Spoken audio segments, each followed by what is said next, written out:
know, the 7 trends are very important for us. Of course, there is a trend that we call fragmentation, which comes from the fact that there is a geopolitical chaos growing in the world. And this geopolitical chaos is creating more and more barriers in a situation where we need to address each of the markets in a reasonably independent way. So one first big trend is fragmentation, and it is something that we need to take into consideration. It is also the consequence of the fact that there is a huge trend for urbanization, and we see a divergence between the lifestyles of urban areas from one side and lifestyle of rural areas from the other side. That is also going to have an impact on the automotive industry. The second trend is all about the sharing economy, the fact that some people prefer to use automobiles rather than to own automobiles. This sharing economy is something that we need to take into consideration even more, because in the future the high level of technology density of the automobiles may end up by creating a more polarized market where there will be very expensive products with a high level of technology from one side, and those very expensive products may not be affordable enough for everybody to be able to buy them, but still they will be very safe, they will be very connected, eventually they will be autonomous. And for all the people to enjoy those products, they will have to be shared. So on the other side of the spectrum, those highly sophisticated products will be shared because one single person cannot own them because it's a very expensive and high technology product. The third trend is, of course, all about the clean emissions and sustainable mobility, which is very important. This is why we are all introducing the electrification of our powertrains. It is also quite obvious that clean and sustainable mobility is like organic food. It's more expensive, and everybody needs to recognize that, at least for the first years of this electrification.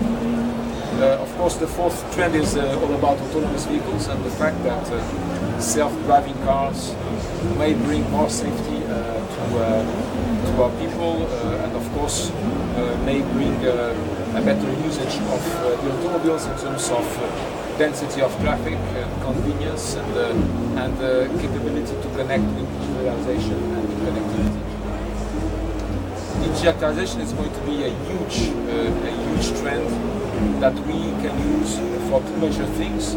One is getting closer to the final customer, to understand through digitalization what are their expectations and how we should create new services and new automobiles to deliver on the expectations of those customers. And also, digitalization is a fantastic tool to reduce the cost of the value creation that we have in the companies, and make sure that through digitalization we go faster to the final product or the final service that we want to deliver in a cheaper way, and therefore meeting the expectations of our customers. And last but not least, we have two more trends. One about customer behavior, the fact that we don't see anything that would look like getting away from customization. Our customers want to be recognized as a specific human beings, as specific customers, and therefore customization is still a big trend.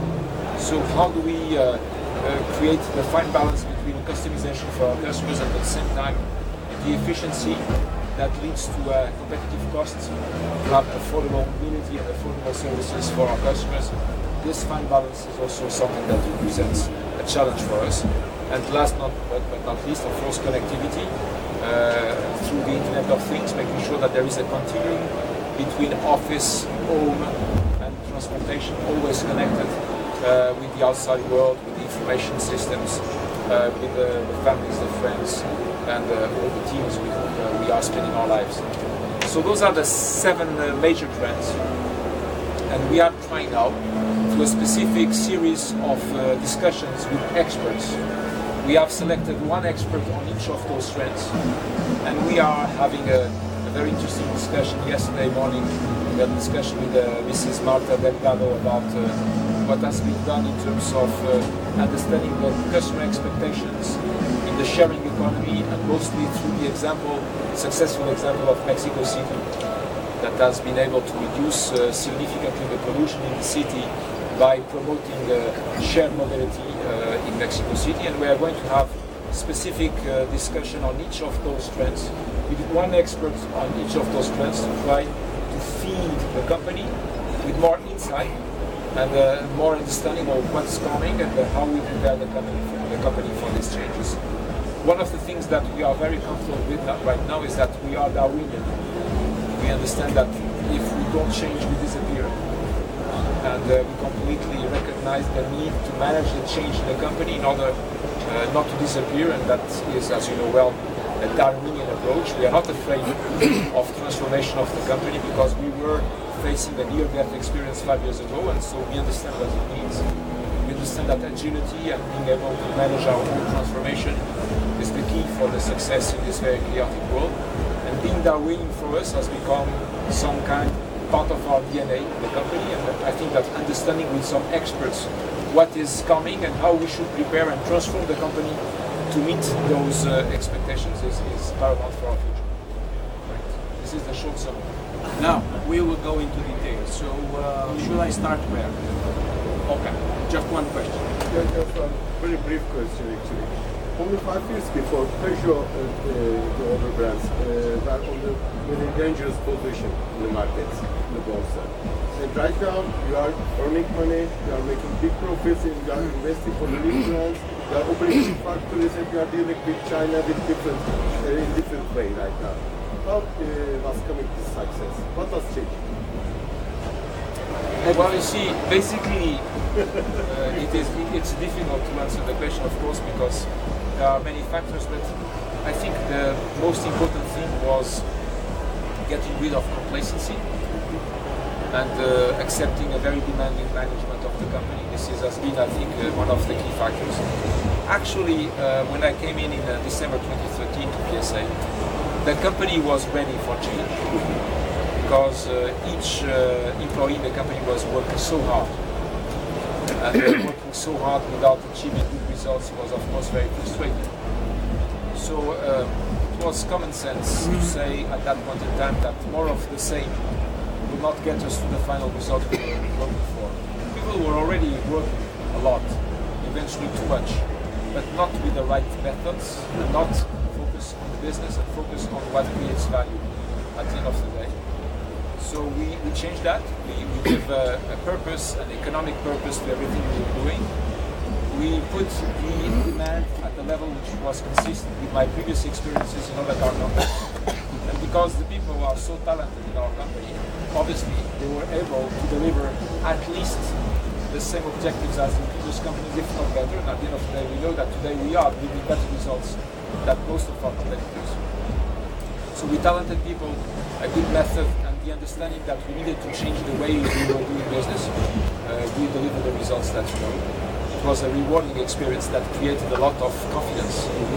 And now this confidence that our people have in tackling difficult goals is creating a positive cycle, a positive dynamic for the future. I'm very happy and I want to congratulate them for everything they have done. But you have been imported so many top executives from the other brands, from Volvo, from Renault, Nissan Group, etc. Right now, your management team, this is doubled. Why?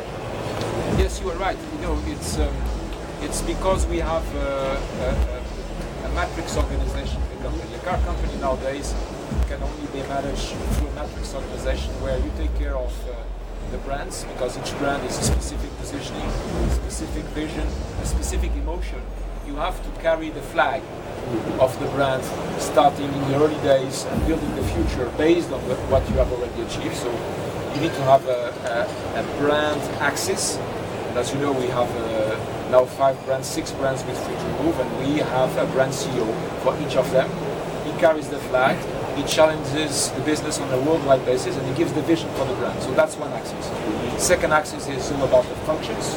We need to have strong engineering, strong purchasing, strong supply chain, strong manufacturing, strong legal, strong finance, a strong HR function, and all of those functions need to be the experts in their own domain of the best expertise, the best rules, the best experience that we can have across the industry. So you have second axis is the functions, and the third axis is the regions, where in each region you manage the business by using the brand portfolio to create the best possible value, the best possible profit in the region by using all the levers you have, the 5 different brands or the 6 different brands, and maximizing your market share and your profit to make your customers happy.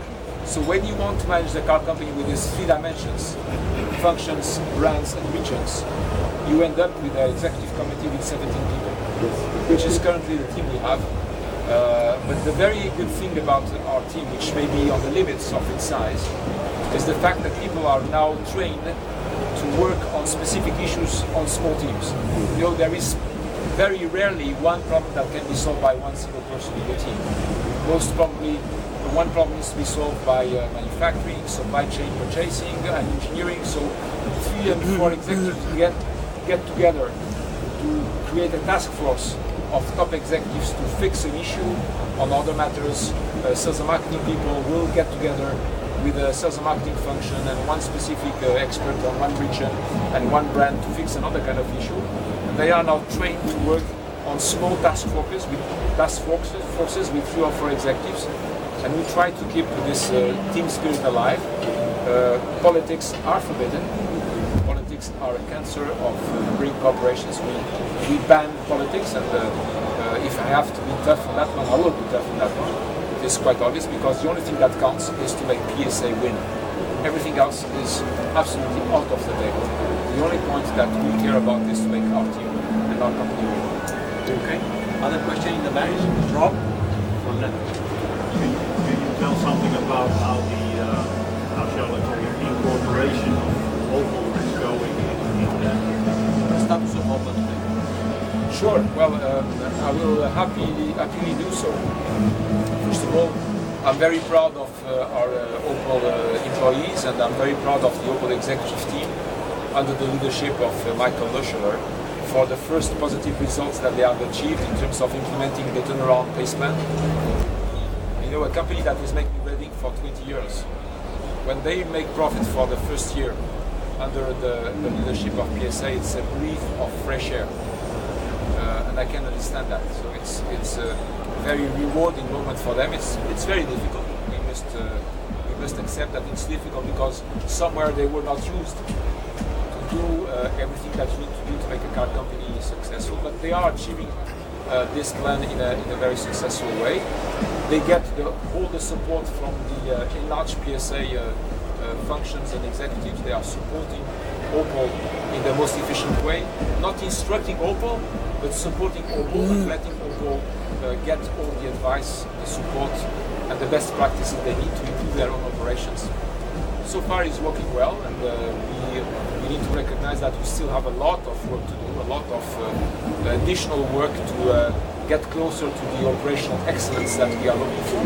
There is more to come, there is more things to be improved. But I must say that as much as on the PCD side, on the Peugeot Citroën side, we are not perfect by far, and we also need to improve and get closer to the operational excellence. So those 2 trends are now moving on, and I'm very, very happy about what is going on in Opel. But I'm not surprised. I knew from day one that the Opel people were great people. No any question about the talent of the Opel people. They were not managed in a way that made economical sense. And by fixing a couple of things on that matter, things could be turned around quite quickly, which is actually what we are now demonstrating. Ioannis from Greece. So, Citroën participated in WRC, but not as a dynamic model as GTI or RS. You read something about that or not? Well, it's a possibility, and as you know, we are involved not only in WRC, but also with the R5 models, now with the C3 R5.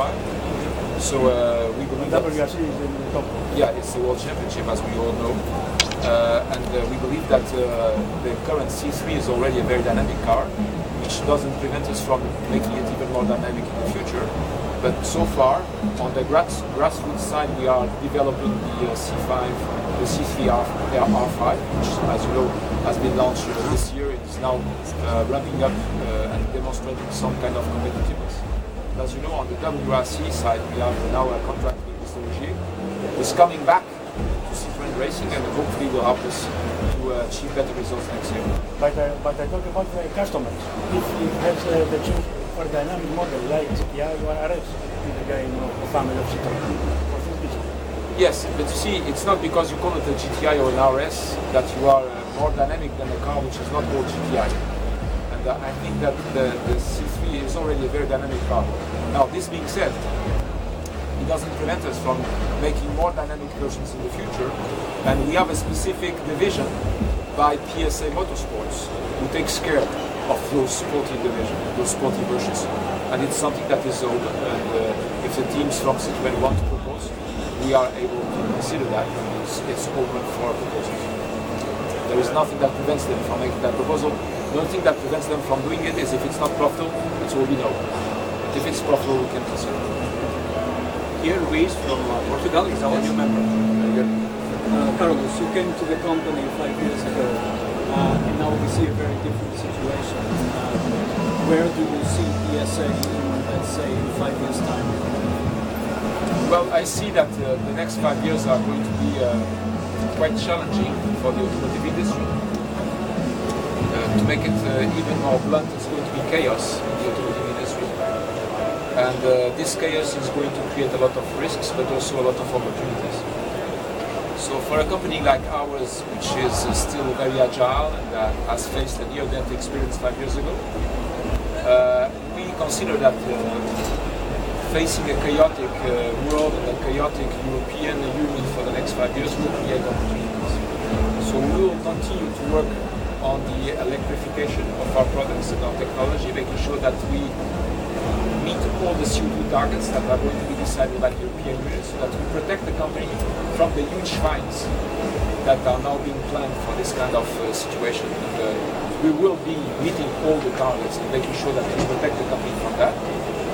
My guesstimate is that there will be some companies will not be successful, that will stumble, and if that happens, then it creates an opportunity. And, if not, we will continue to deliver on the push-to-pass strategic plan, which will now reach the midterm by end of 2018, and in February 2019 we will present to you the objectives for the end of the push-to-pass plan in 2021, and possibly from 2020 or late 2019. We'll start preparing the next strategic plan of the company, which will be a much more long-term oriented plan, much longer. Back in the race was a 3-year plan, the push-to-pass plan is a 6-year plan, most probably the next strategic plan will be a 9-year plan, so looking at 2030, because we need to give a very clear vision of what the future of the automotive industry will be and what is our role in that kind of industry. So we have enough in our plate, not to mention the fact that we are going to implement our comeback to the US market, which of course is extremely important for the future profitability of the company. So we have a lot in our plate, and we are going to keep focusing on the execution of our plans, because only the focus and the rigor of implementation of our plans protects the company at the end of the day. Okay, Vlad from Serbia. Okay, could we just come back to the 7 trends just for a little while?